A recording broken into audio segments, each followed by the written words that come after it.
अस्सलाम वालेकुम। ये वीडियो नीट 2024 एस्पिरेंट्स के लिए होगी और मैं इसमें बताऊंगी कि मैंने केमिस्ट्री को अपनी कैसे स्ट्रॉन्ग किया था।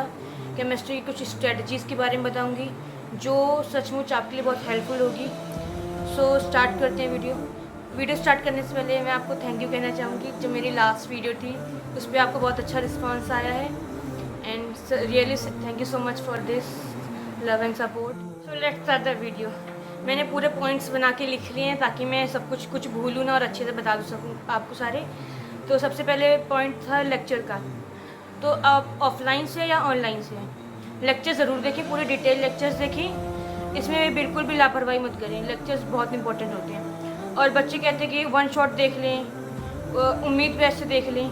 सो अभी आपके पास पूरा ईयर है तो अभी वन शॉट पे बिल्कुल मत जाए, वन शॉट रिविज़न के लिए रखें अभी। सो कोशिश करें पूरे डिटेल लेक्चर्स देखें, उसके प्रॉपर नोट्स बनाएं। नोट्स बहुत इंपॉर्टेंट होते हैं फिजिकल केमिस्ट्री में। और मतलब कि जो भी क्वेश्चंस करा रहे हैं सर उसको पूरा नोट्स में बना के रखें अच्छे से। कुछ बच्चे कहते हैं कि डिटेल लेक्चर में बहुत टाइम जाता है, पूरा पूरा दिन निकल जाता है लेक्चर्स करने में, नोट्स बनाने में।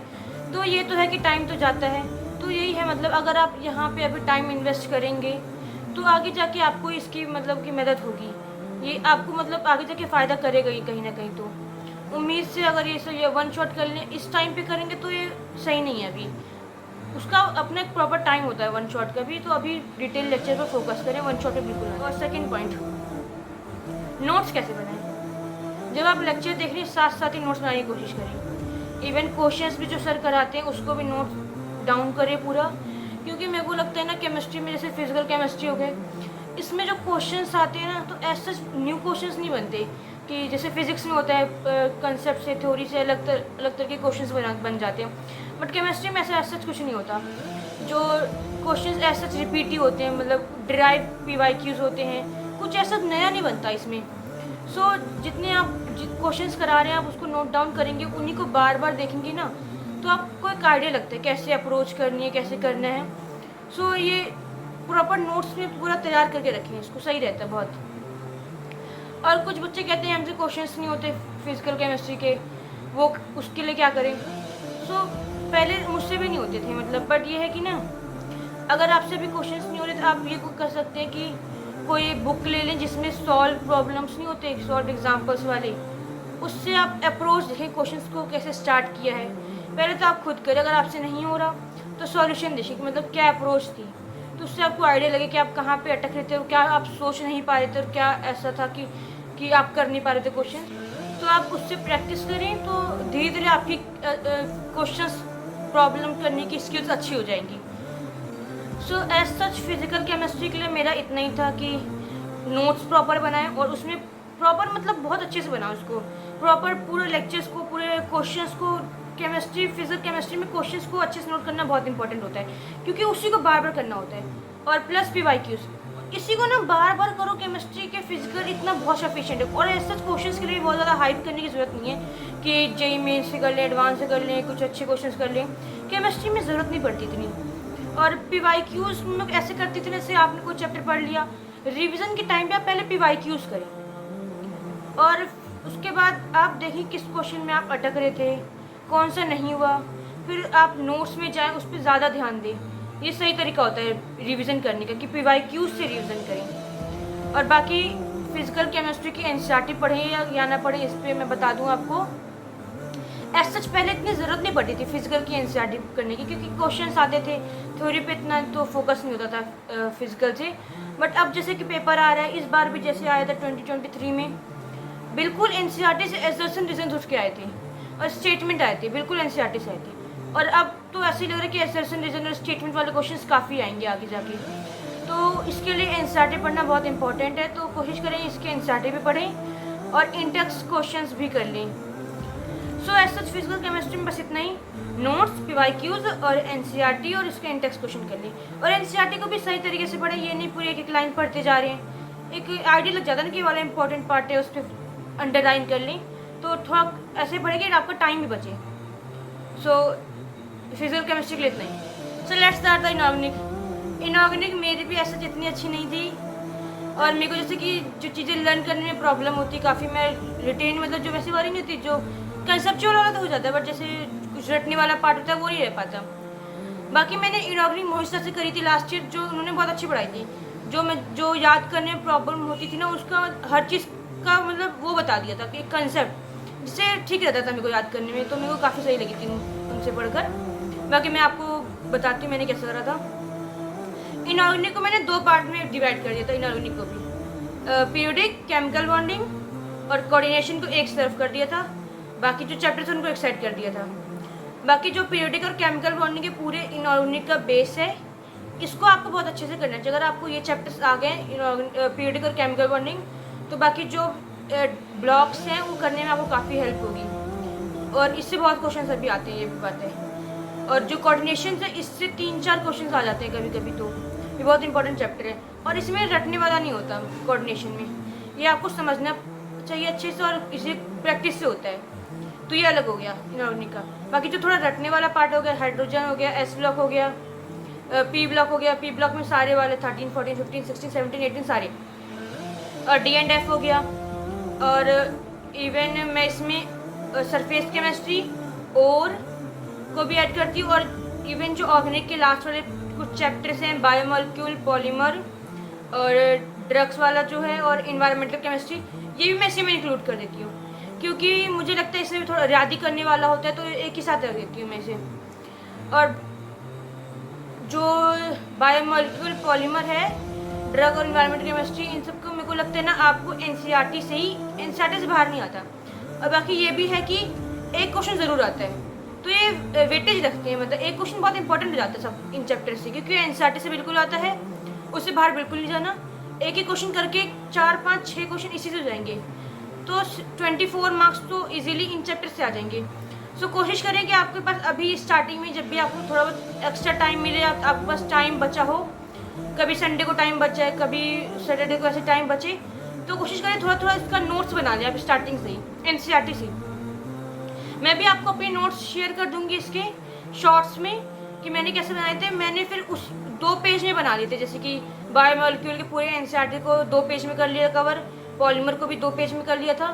फिर मैं एनसीईआरटी को नहीं पढ़ती थी इससे, क्योंकि मेरे को एनसीईआरटी से पढ़ने में बहुत टाइम जाता था, मैंने नोटिस किया था।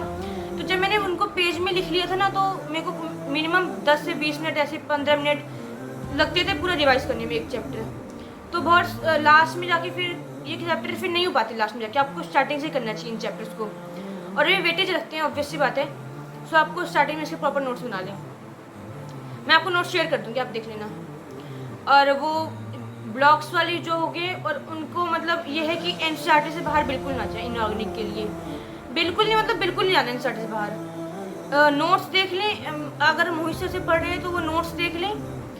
मैंने तो प्रिंट आउट करके कर लिया था, क्योंकि हमारा जो इनऑर्गेनिक का था वो लास्ट में हुआ था ना, बिल्कुल टाइम कम बचा था, तो मैंने नोट्स प्रिंट आउट करा लिए थे और नोट्स पढ़ लिए बार बार। और एनसीईआरटी को पढ़ लो, और उसमें जैसे कि जो टेबल्स होती हैं उस पर भी फोकस करें, टेबल से बहुत क्वेश्चंस आते हैं। तो यही है कि एनसीईआरटी से बाहर ना जाए चैप्टर्स में।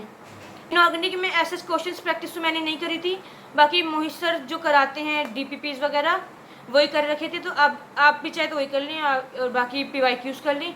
इतना ऐसे क्वेश्चन की जरूरत नहीं पड़ती। बाकी कोऑर्डिनेशन और केमिकल बॉन्डिंग और पीरियोडिक के लिए क्वेश्चन प्रैक्टिस कर लें, लेकिन तो ऐसे इनऑर्गेनिक में इतना ही। फॉर ऑर्गेनिक तो मैं ऑर्गेनिक का मैंने भी मतलब एक सीक्वेंस होता है करने का ऑर्गेनिक का। ऐसे तो आपको ऑर्गेनिक पे क्वेश्चंस पे नहीं जाना चाहिए बिल्कुल। एक बार आपकी थ्योरी क्लियर है, ऑर्गेनिक की प्रॉपर नोट्स है और थ्योरी क्लियर है, फिर आपके क्वेश्चंस बन ही जाएंगे आराम से। लेकिन उससे पहले आपको प्रॉपर सीक्वेंस फॉलो करना होगा। ऑर्गेनिक में आईयूपीएससी, आइसोमर, ये तो ऐसा इससे इसका क्वेश्चन नहीं आता, बट ये बेसिक है पूरा ऑर्गेनिक का ना, आईयूपीएससी और आइसोमर आना चाहिए। और ऐसा टीचर्स को बहुत डिटेल में करा देते हैं, मैंने देखा है। तो आप कर तो लें डिटेल में, नोट भी कर लें, बट ऐसा जितना उसके पीछे क्वेश्चन के पीछे ना भागे कि आईयूपीएससी का बहुत लंबे लंबे क्वेश्चन कर रहे हैं, आइसोमर में लगे पड़े हैं। आप एक बार लेक्चर देख रहे हैं, नोट्स बना लें, तो आप पीवाईक्यूज को जाके देखें एक बार। जब आप पीवाईक्यूज देखेंगे आपको लगेगा बहुत इजी क्वेश्चन आते हैं इससे, और रियली बहुत इजी क्वेश्चन आता है। बट ये है कि लेक्चर्स करा रहे हैं, नोट्स बना लो, उसके देख लो लेक्चर्स, प्रैक्टिस के लिए पीवाईक्यूज को देखें इसकी। और उसके बाद आता है जीओसी 1 और जीओसी 2। पूरे ऑर्गेनिक का जो बेसिक है, जो बेस है, जीओसी 1 और जीओसी 2 है।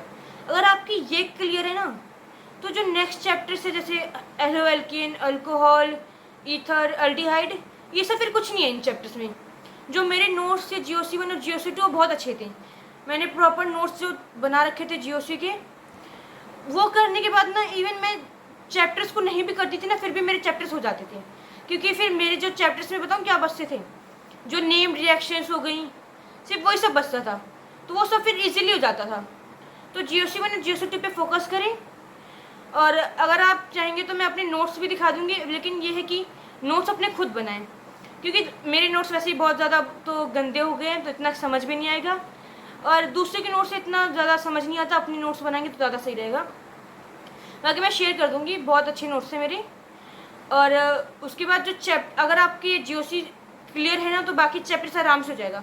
सो आप GOC जब आप करें ना, उस पर प्रॉपर टाइम दें, अच्छे से लेक्चर बनाएं और पूरा रिवीजन करते हुए चलिए। आप ये मत सोचिए कि आपके चैप्टर्स रह रहे हैं सारे, क्योंकि अगर आपकी GOC एक बार क्लियर हो गई ना, तो चैप्टर्स आराम से हो जाएंगे आपके, उस पर आपको टाइम भी नहीं लगेगा। सो इतना ही। बाकी ऑर्गेनिक की जो NCERT है उसको कैसे पढ़ें, मैं बता रही हूँ। अगर आपने ऑर्गेनिक एक बार ढंग से कर ली ना, फिर आपको NCERT ऑर्गेनिक की बहुत ईजी लगेगी। फिर जब मैं जब कर लेती थी ना, जैसे कि GOC कर लेती थी, फिर मैं जब NCERT को रीड करती थी ना, मेरे को लगता था हर एक पॉइंट आता है मेरे को। सो मेरे को लगता है आपको डायरेक्ट NCERT पे नहीं जाना चाहिए ऑर्गेनिक के लिए।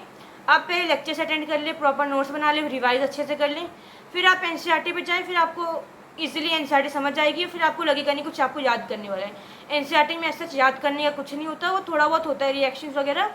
बाकी अंडरस्टैंडिंग और कंसेप्चुअल होते हैं, बहुत ज़्यादा कंसेप्चुअल होता है। सो NCERT आप बाद में जाए, पहले आप फॉलो करें लेक्चर्स वगैरह को। बाकी क्वेश्चंस की प्रैक्टिस की बात है ऑर्गेनिक की, तो पहले आप नोट्स पे फोकस करें, और उसके बाद टीचर्स जो क्वेश्चंस कराते हैं उनको अच्छे से करें, और फिर PYQs करें। और बुक्स वगैरह भी होती हैं अच्छी ऑर्गेनिक के लिए, उस पर मैं सेपरेट वीडियो बना दूँगी किन बुक से करें क्वेश्चंस की प्रैक्टिस। बाकी अगर आपको पास टाइम नहीं है ज़्यादा करने का, तो आप इतना ही करें, बस PYQs को करें, ये भी इनफ हो जाता है। और बाकी जो टीचर्स के बारे में, फिजिकल, इनऑर्गेनिक और ऑर्गेनिक के टीचर्स किसको करें, लास्ट वीडियो मैंने इसी पे बनाई थी, जो मैंने टीचर्स फॉलो किए थे, तो आप वो वीडियो देख लें टीचर्स के बारे में। इस वीडियो में इतना ही, और नेक्स्ट वीडियो में फिजिक्स और बायो पे भी बनाऊंगी कि कैसे अच्छा स्कोर करें और मेरी क्या स्ट्रेटजी थी। और अगर आपको इस वीडियो में कोई पॉइंट अच्छा लगा, उसको कमेंट में ज़रूर बताएं, और आप कोई भी प्रॉब्लम फेस कर रहे हो उसको भी बताएं कमेंट में। मैं सबके कमेंट्स पढ़ती हूँ और कोशिश करती हूँ उसी पे वीडियो बनाऊँ। तब तक के लिए पढ़ाई करते रहें, टाइम वेस्ट ना करें, दुआओं में याद रखें। मिलते हैं नेक्स्ट वीडियो में, तब तक के लिए अल्लाह हाफिज़।